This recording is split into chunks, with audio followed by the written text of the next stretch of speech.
La nation arc-en-ciel, première économie du continent, serait-elle en danger? Pour répondre à cette question, il importe de s'intéresser de près à la situation sociopolitique qui prévaut. Des habitants des townships autour de Johannesburg ont manifesté de façon violente contre le manque de travail, de logement et de services publics. Pendant ce temps, ce sont des heurts qui ont éclaté dans une petite ville après la libération de 2 fermiers blancs accusés d'avoir tué un adolescent noir. Bilan, plusieurs habitations appartenant à des blancs incendiées. À tout ceci, il faudrait ajouter le retour des affiches inspirées d'images nazies dans une université. Sur le plan politique, les jours passent et se ressemblent pour le président Jacob Zuma au plus bas. Le président a essuyé des huées d'une partie des travailleurs affiliés à la COSATU qui l'ont tout simplement empêché de s'exprimer. C'est une première.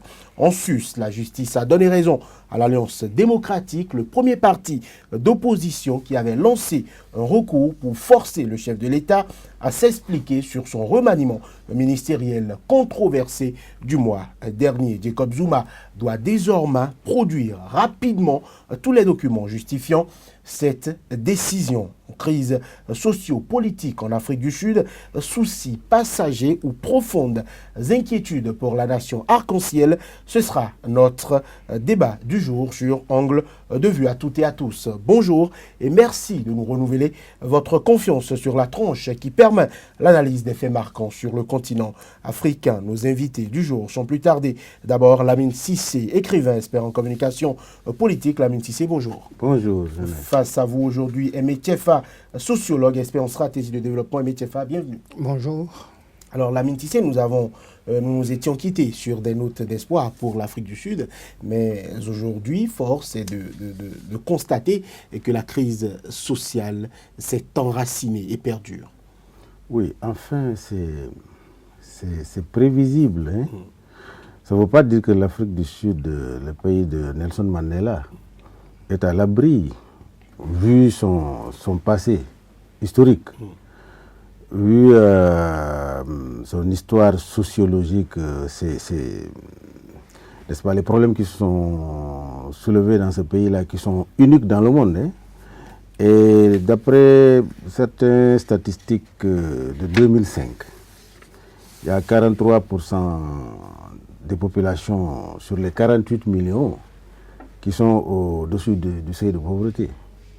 Donc pour pallier à des problèmes, il faut que l'économie, n'est-ce pas, les réformes puissent régler les problèmes et contenir les gens.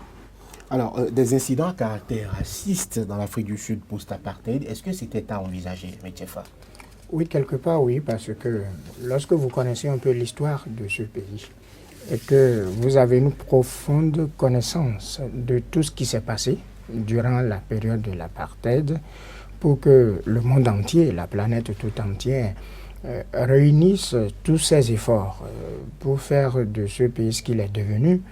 Parfois, il y a les vieux monstres qui ressurgissent et vous vous rendez compte de la résurgence, de tout ce qui a quelque peu trait à l'histoire sociopolitique de ce pays-là. Donc, de temps à autre, on peut s'y attendre.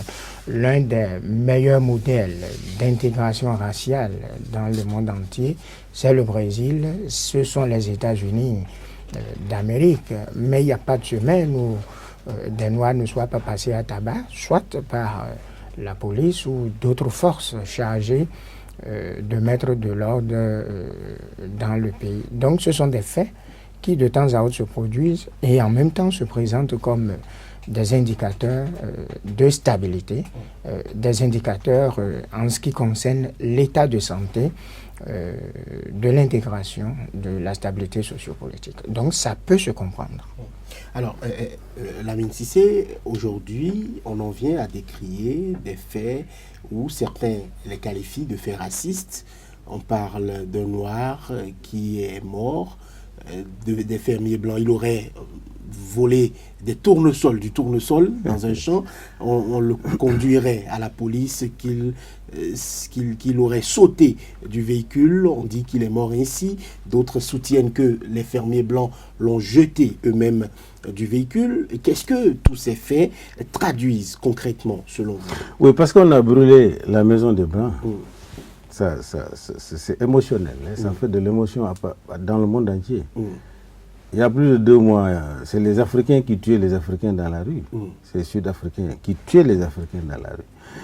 C'est pas étonnant parce que, en fait, du point de vue sociologique, c'est comme si c'est les autres qui sont venus occuper les territoires de la plus grande majorité. Les Noirs constituent 90% de la population. Donc les autres sont vus comme des occupants. Et ils étaient des occupants. Donc historiquement, les implications, n'est-ce pas, les conséquences de l'apartheid sont dans la tête jusqu'à présent. Il suffit d'une petite erreur qui rappelle, parce que les gens ont été martyrisés, les gens sont victimes. Ils n'ont pas oublié, mais peut-être ils sont en train dans le processus de pardonner, de se pardonner et de vivre mutuellement dans une Afrique du Sud multiraciale. Mais si ces mêmes actions essayent de se montrer à l'horizon, ça peut réveiller beaucoup de choses. Alors, Emekefa, il y a aussi eu des habitants de township autour de Johannesburg qui demandent plus de travail, plus de logement, plus de services publics. Et on en vient à manifester violemment. Est-ce que c'est légitime? Est-ce que ce type de revendication, est-ce qu'on peut comprendre?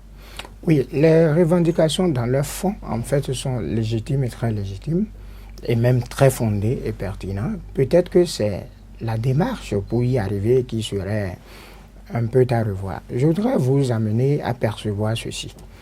En fait, en Afrique du Sud, le pouvoir politique même appartient aux Noirs. Parce que, vu leur effectif, 90% de la société, et on appelle Noirs tous ceux qui ne sont véritablement pas blancs, c'est-à-dire les Noirs et les Métis, qui détiennent le pouvoir politique de par leur effectif, aussi de par leur histoire politique et du combat qu'ils ont mené. Les Blancs qui font, disons, autour de 5%, qui en fait sont d'origine néerlandaise, qui sont des Beurs, détiennent le pouvoir économique. Alors, si vous connaissez un peu l'histoire des classes sociales, surtout dans les pays occidentaux, et que vous lisez de façon directe en utilisant des données statistiques, comme quoi 5% seulement détiennent l'économie du pays pour diriger maintenant 90% détenant le pouvoir politique. Cela pourrait poser un problème.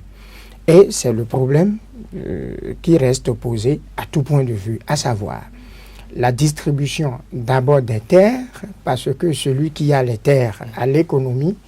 L'économie ne se passe pas dans les cieux.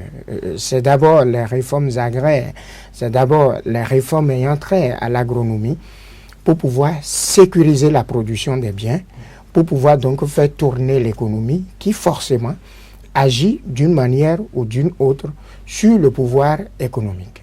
Ensuite, vous observez aujourd'hui des Noirs qui sont, disons, de l'élite politique perçue comme élite politique corrompue en lien avec la communauté indienne qui est aussi une communauté très forte.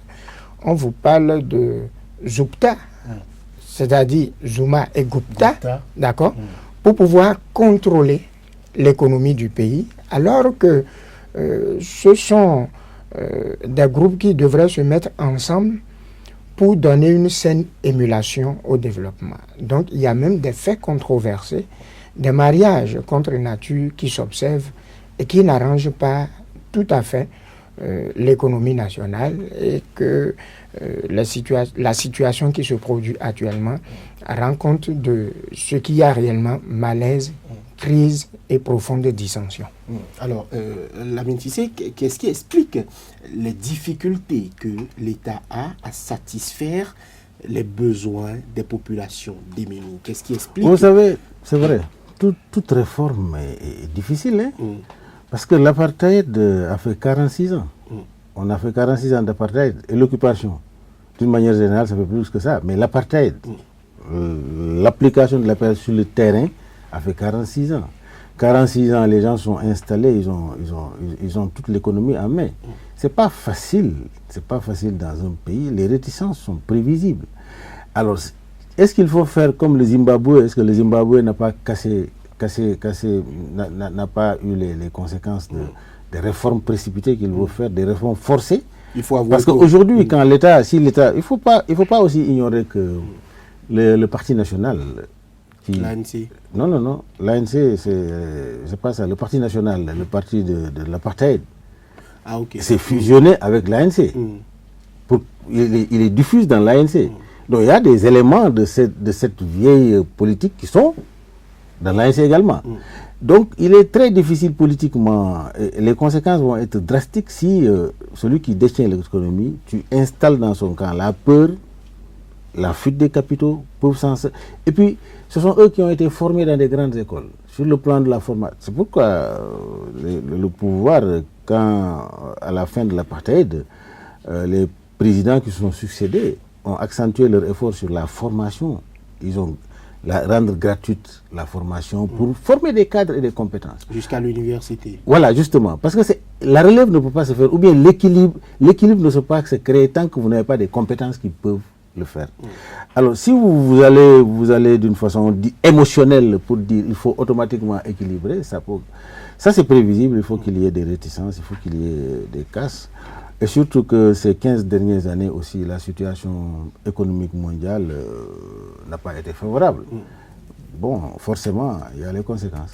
Mais on a l'impression quand même que cette faillite-là est du fait de la gouvernance actuelle qui s'apparente à une gouvernance où on n'entend aucune critique, on écarte tous ceux qui peuvent proposer autre chose, où on s'en met plein les poches. C'est l'impression que cela donne. Le nombre d'affaires de corruption contre le président Zuma, est-ce que tout cela n'enracine pas la population dans ce sentiment où cette population estime qu'elle est flouée et que ses priorités ne sont pas celles du gouvernement? On a vu notamment la crise sociale où plusieurs milliers de Sud-Africains ont failli perdre leurs allocations alors que l'exécutif était censé, il a fallu le judiciaire pour ramener à l'ordre le pouvoir exécutif et conduire encore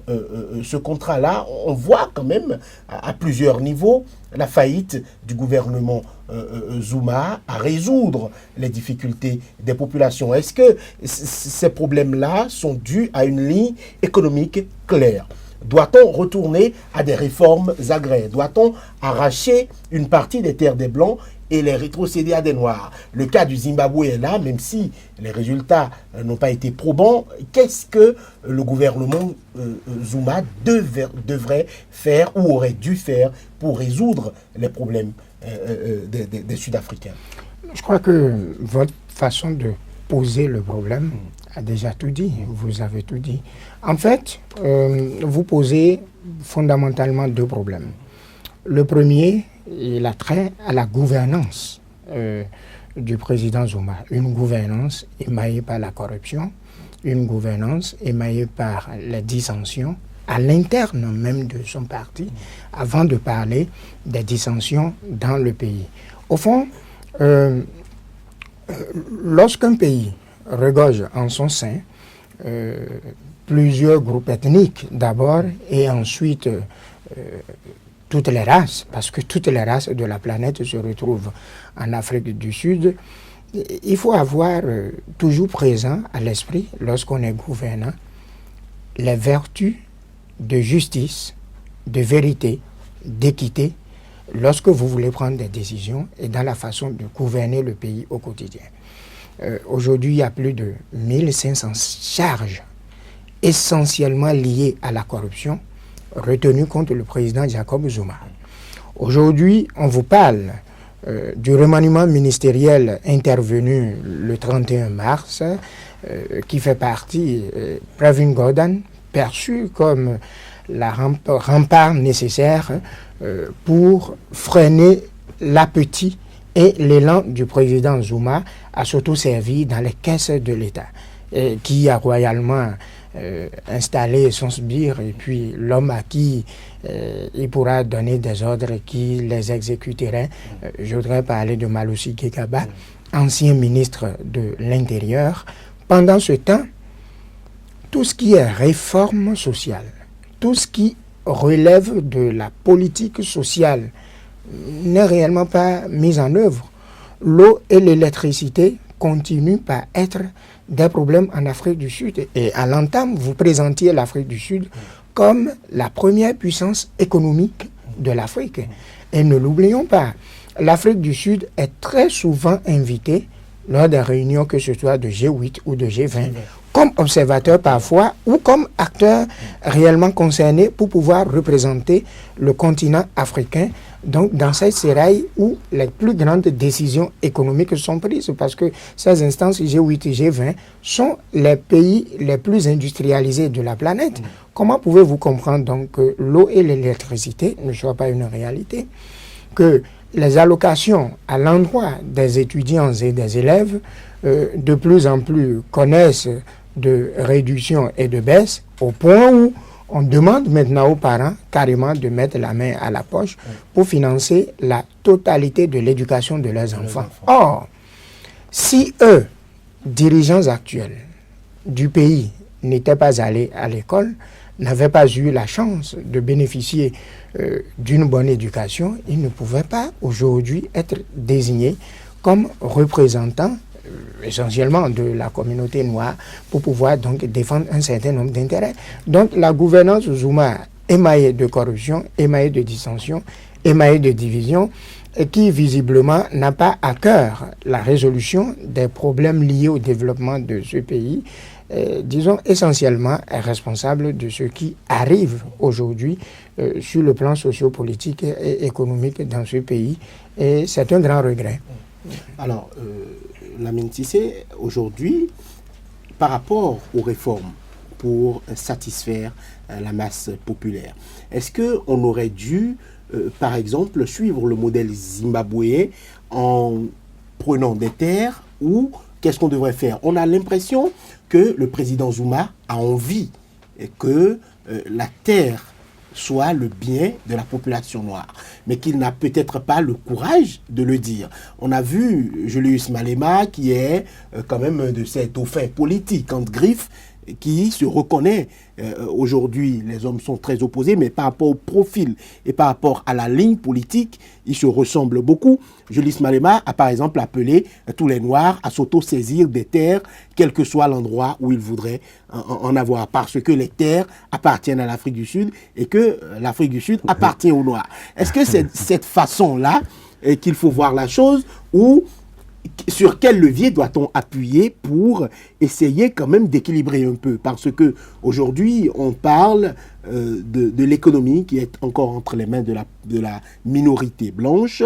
On parle de division. On sait qu'à Soweto, dans les townships, c'est toujours les mêmes problèmes. La criminalité, la drogue, il n'y a pas d'emploi. Qu'est-ce qu'on doit faire aujourd'hui? Quelle est la ligne qu'on doit adopter pour résoudre ces problèmes-là? Vous savez, Julius Malema, son action, c'est bon, c'est une pression. Il ne faut pas laisser, parce que le verbe même, la violence verbale est une action.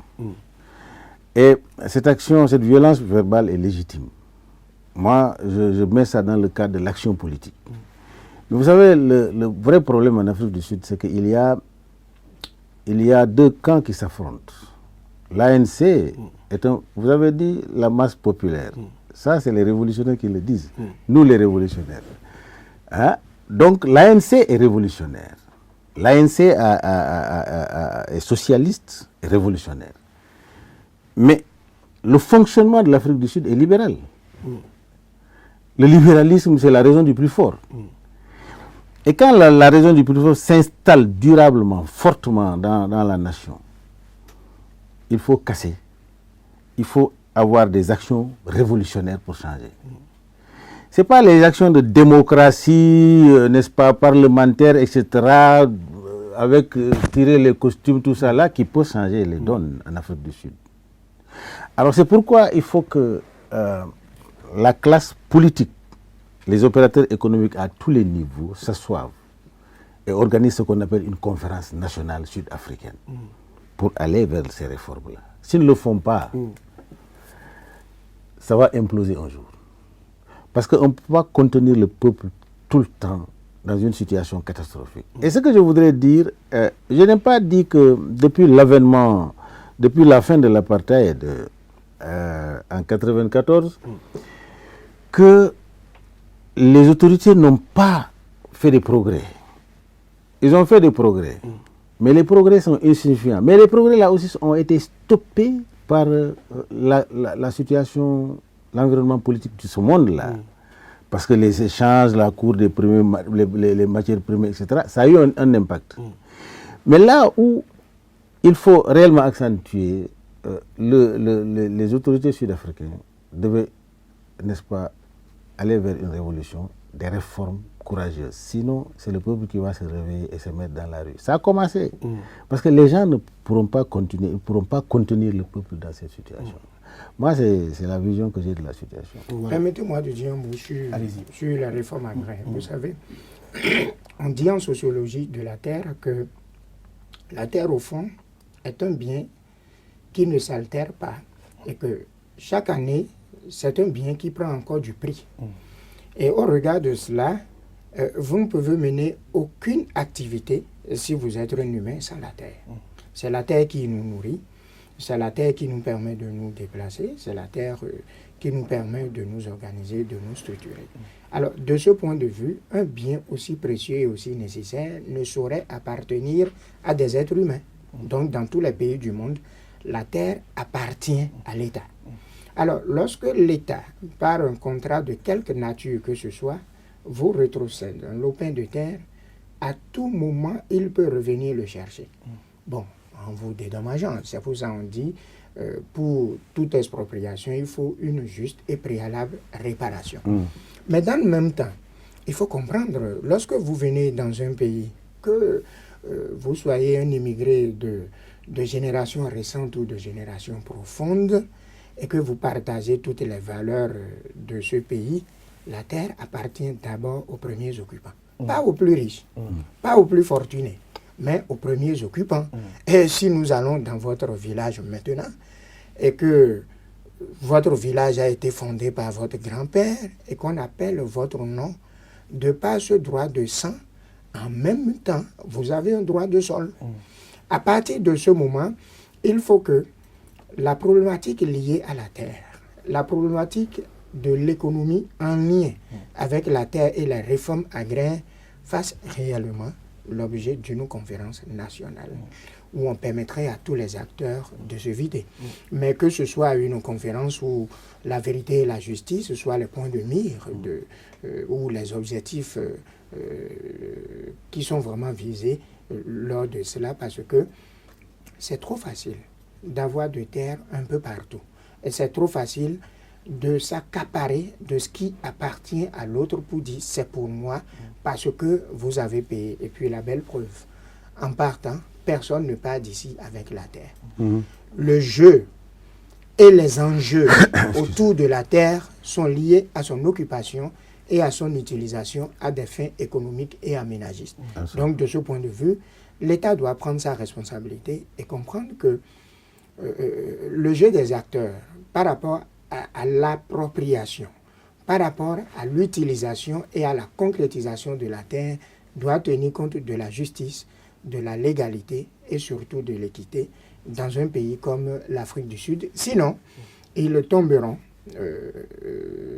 dans les histoires de vieux démons, comme ce qui s'est passé en Afrique, au Zimbabwe, où le jeu et les enjeux autour de la terre sont liés à la race. Or, en principe, ça ne devrait pas être ça. Ça devrait être simplement une affaire de justice pour qu'on remonte à la case de départ pour savoir ce à quoi chacun a réellement et effectivement droit. Voilà, qui est clair. Il faut aussi ajouter que ce n'est pas que la crise sociale, il y a aussi la crise politique, on va en parler. Elle s'intensifie. D'ailleurs, le président, alors qu'il devrait prendre la parole à Bloemfontein, Jacob Zuma a dû se raviser après avoir été hué par la foule. Lamine Cissé, c'est la première fois que le président est hué en dehors de Johannesburg. On a l'impression aujourd'hui que partout où Jacob Zuma va, eh ben, il est rejeté. Non, ce n'est pas Jacob Zuma, c'est le système. Les gens ne sont pas satisfaits. Les gens, c'est le mécontentement. Parce que quand les gens n'ont pas accès à l'eau, à l'électricité, ils ne se nourrissent pas bien, et que parallèlement... Vous savez, l'écart entre les pauvres et les riches en Afrique du Sud, c'est criarde, c'est trop. C'est trop. Ne serait que équilibrer les salaires, voir les trains de vie, mais créer une solidarité pour les pauvres, beaucoup plus poussée. Permettre à ces millions de personnes... Mais l'État dit qu'il n'y a pas de l'argent de se sentir... pour faire cela. Non, l'État ne fonctionne que sur un budget. C'est pourquoi j'ai dit qu'il faut une conférence nationale pour régler les problèmes. L'État ne fonctionne que sur un budget, d'ailleurs un budget qui est souvent fictif. C'est dans des prévisions. Les créateurs de richesse sont là. Ils sont multimilliardaires et ils cherchent à se... Mais ils sont multimilliardaires par la souffrance de ces millions de Noirs. Il faut que l'histoire se refasse. Il faut réhabiliter l'Afrique du Sud dans la valeur universelle. C'est ce qui est plus important. Parce qu'au début et à la fin du développement, c'est l'homme. Comme il vient de le dire mon co-débatteur. Je pense qu'avec, n'est-ce pas, l'engagement, il faut que les politiques soient suffisamment stratèges pour créer une dynamique. Parce que cette dynamique au sein de la population, il faut l'utiliser pour en faire une réalité sur le terrain politique. Jacob Zuma ne peut pas, parce que Jacob Zuma aujourd'hui, il est classé parmi la bourgeoisie. Pour les autres, il s'est embourgeoisé, quoi, déjà. Donc leur préoccupation n'est pas sa préoccupation. Et ensuite, excusez-moi, pour empêcher un président de faire son discours, il faut l'écouter. Une seule personne peut empêcher un président de ne pas faire son discours. Il suffit que je prenne le sifflet ou je tape, je fais tam-tam, il ne va pas parler. C'est le mécontentement. C'est l'expression du mécontentement et c'est partout visible sur le terrain. Et ça, c'est un processus qu'il faut arrêter maintenant.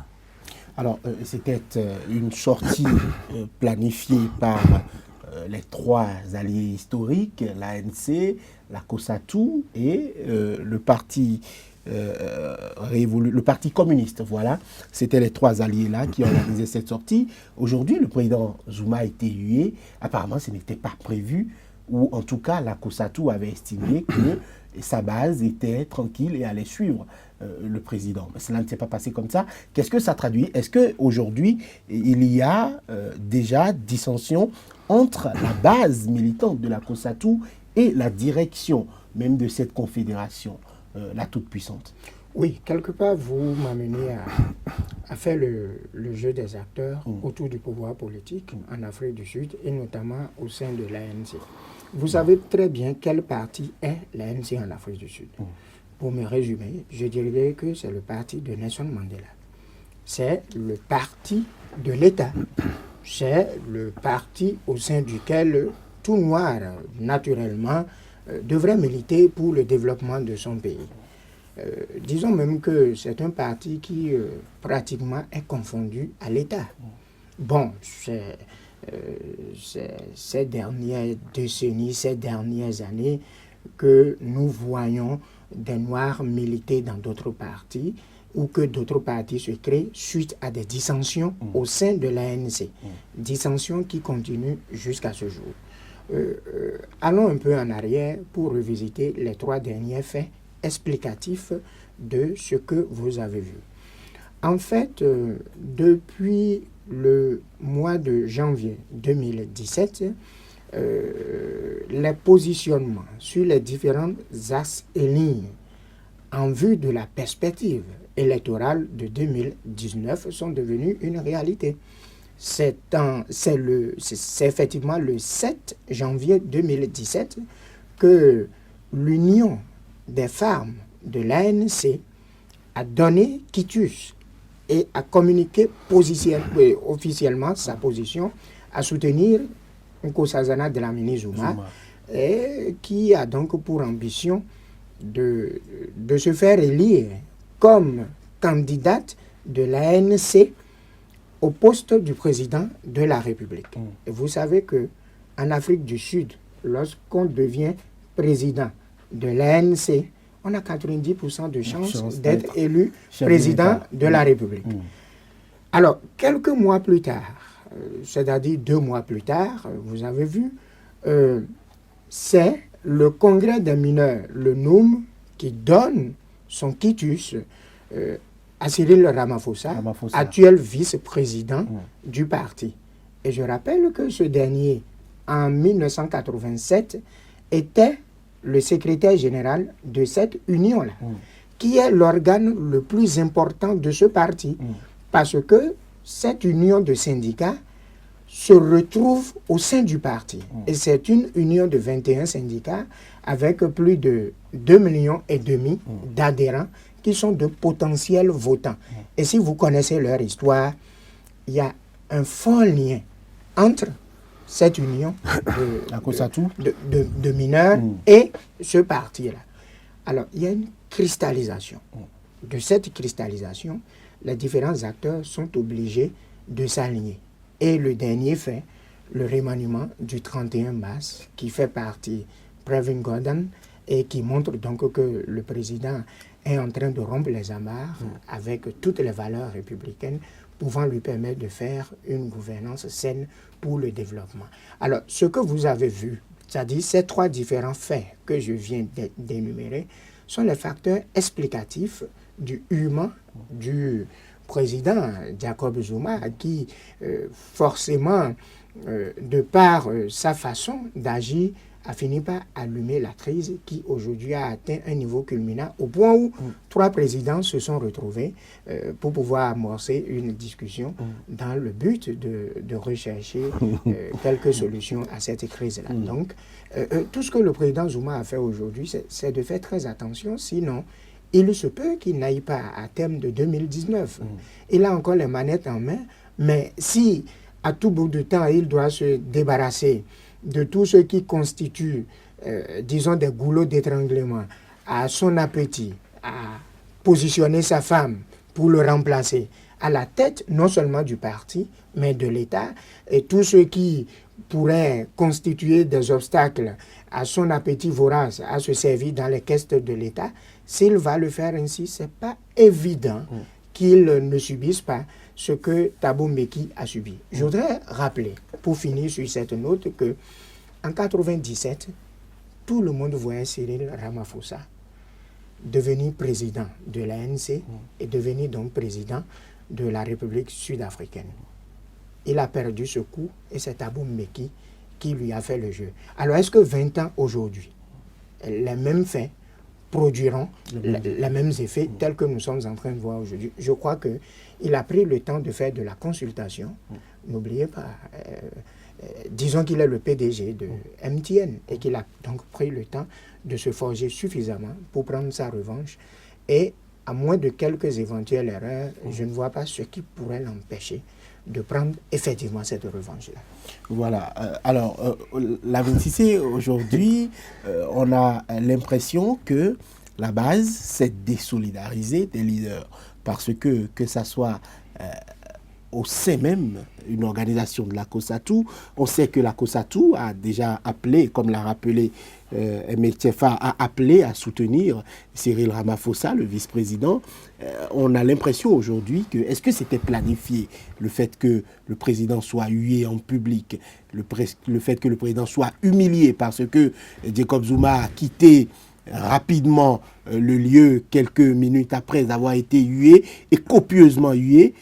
Les images étaient terribles, que le président soit ainsi avili en public. Qu'est-ce que cela exprime concrètement? Est-ce qu'aujourd'hui, cette alliance, je dirais, ce triumvirat entre le Parti communiste, entre l'ANC et la COSATU, est-ce que c'est appelé à finir? Est-ce que ce mariage-là, est-ce que le divorce est proche? J'analyse tout simplement, parce que c'est brillant histoire du processus politique par mon co-débatteur. C'est formidable, il a tout dit. Mais maintenant, quand on se met dans l'analyse de cette situation-là, c'est que la base évolutive de toute société est conflictuelle. C'est à partir de ces conflits que... C'est-à-dire que je me réjouis quand je vois l'Afrique du Sud. C'est-à-dire l'Afrique du Sud, la politique en Afrique du Sud ne peut pas être comme la politique chez nous. C'est pas possible. Parce qu'ils ont acquis cette indépendance d'une haute lutte et ils se sont sacrifiés. Là-bas, le président, ce n'est pas un dieu, c'est un chef d'État. Donc tout se fait d'une façon démocratique. C'est l'évolution du processus démocratique. Et ne soyez pas surpris que ça va toujours continuer comme ça tant que les situations socio-économiques ne sont pas réglées à la base. Il y aura toujours des conflits à l'interne, mais toujours est-il que ça se fait dans un système démocratique. Donc moi, je ne suis pas surpris parce que les appétits sont aiguisés.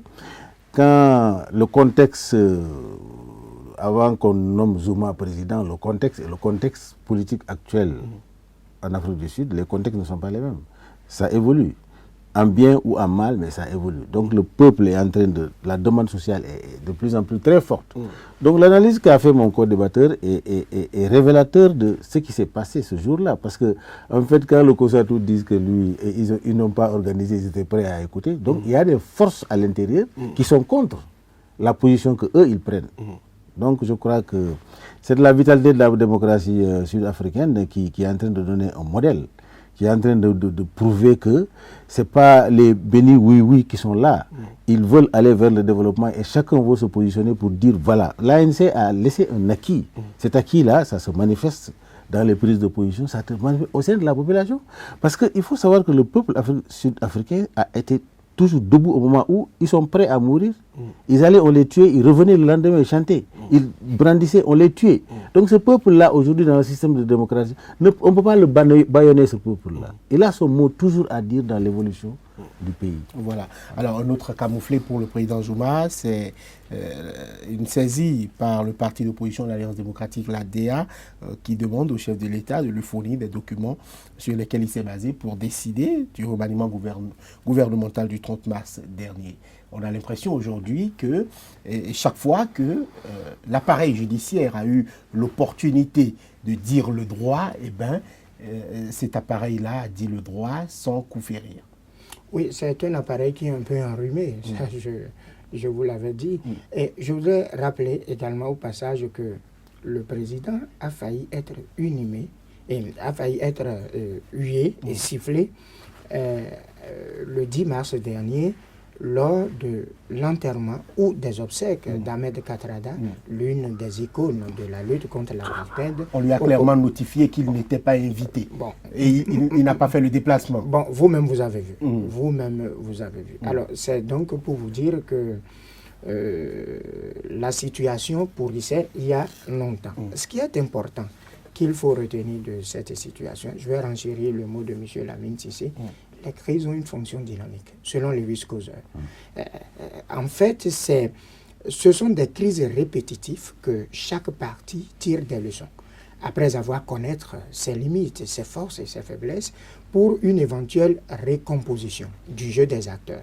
Alors, dans toutes ces crises-là, ce qui est important est que le président Zuma voit jusqu'à quel point il peut envoyer le bouchon, puisque là déjà il a une idée claire sur le Rubicon. Les autres partis, Cyril Ramaphosa, même les autres qui ont quitté le parti, Julius Malema, de loin observent et se rendent compte donc de cette grande dynamique qui est en train de dessiner la bonne tendance pour 2019. La justice, comme le gouvernement, comme les autres institutions, comme le Conseil constitutionnel, comme l'Assemblée nationale, qui en Afrique du Sud sont perçus comme des institutions mises en place qui sont de mèche avec le président de la République, sont appelés donc à jouer et exercer pleinement leur rôle de contre-pouvoir pour bien nourrir l'élan démocratique, l'élan politique et surtout faire fonctionner le cadre institutionnel démocratique. Alors, Lamine Cissé, aujourd'hui, le problème qui se pose par rapport à cette condamnation-là, est-ce qu'on peut empêcher ou est-ce qu'on doit exiger d'un chef d'État qu'il fournisse des preuves de ce qu'il avance. Est-ce que quand on vous a élu président de la République, vous avez un pouvoir discrétionnaire, vous avez le droit de nommer un gouvernement. Si vous estimez que ceux qui travaillent avec vous n'ont plus votre confiance, vous avez le droit et le pouvoir que vous confèrent les charges que vous avez de nommer un nouveau gouvernement. Aujourd'hui, on demande à un chef d'État qui a fait un remaniement d'avoir à fournir les preuves de ce remaniement-là. Oui, mais je crois que la loi sud-africaine est claire là-dessus, c'est le président qui nomme. Bon, maintenant, est-ce que... Pourquoi demander des preuves dans ce cas? Mais est-ce que cela, peut-être que c'est pour informer l'opinion, à mon humble avis, mais c'est pas juridique. C'est pas sur le plan juridique, à ce que je comprenne. Parce qu'il y a une tension. Ah non, il a été condamné. Ses avocats ont été au procès, ils l'ont défendu et la position des avocats était claire, c'est que le chef de l'État a remanié son gouvernement en vertu des pouvoirs qui lui sont mais c'est ça, conférés. C'est ce que je comprends. Parce que je sais que il est le chef de l'État, chef du gouvernement, et c'est lui qui nomme les ministres à leur poste. Bon, c'est incompréhensible. Je dis peut-être que ça va participer à calmer un peu la tension qui est ambiante dans l'air. Vous savez, le droit, comment dire, les cours constitutionnels dans les pays, ils ont un travail de régulation de tension aussi sociale, par les actes qu'ils prennent. Mais ils ne peuvent pas les prendre en dehors des lois aussi, parce que les lois républicaines sont à respecter. Alors là, c'est inédit parce que moi...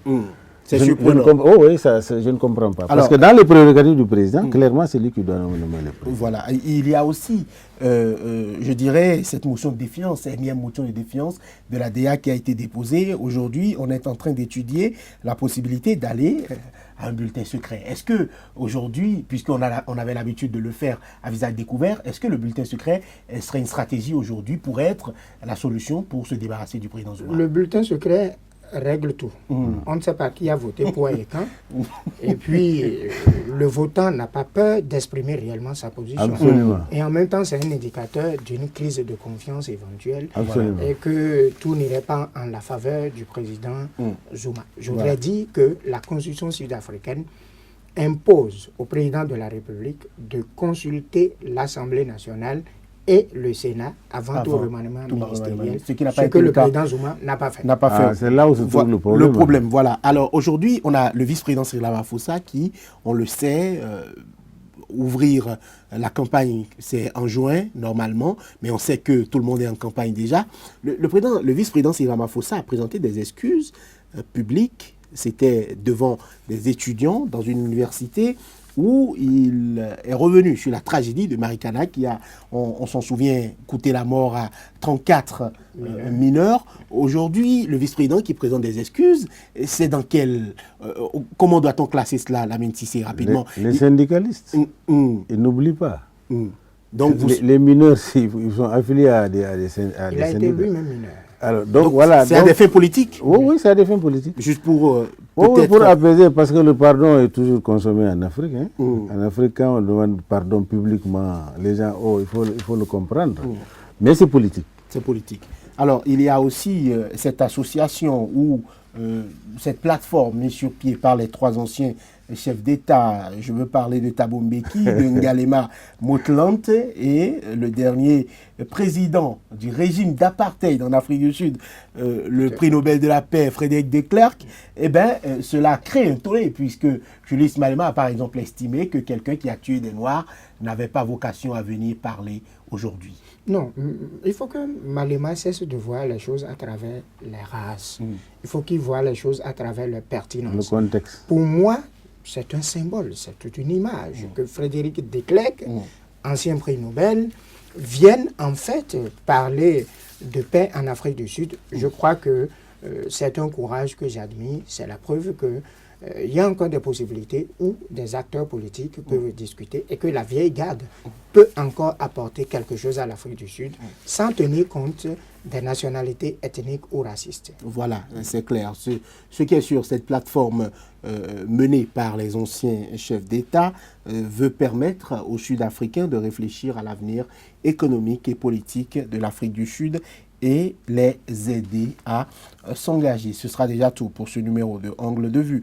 Était sur ce plateau Lamine Cissé, écrivain, expert en communication politique. Face à lui, Aimé Tchefa, sociologue, expert en stratégie de développement. Il était question de la crise sociopolitique en Afrique du Sud, soucis passagers ou profondes inquiétudes pour la nation arc-en-ciel. Nous espérons que les analyses de nos deux débatteurs du jour vous ont permis d'en savoir un peu plus sur cette situation-là.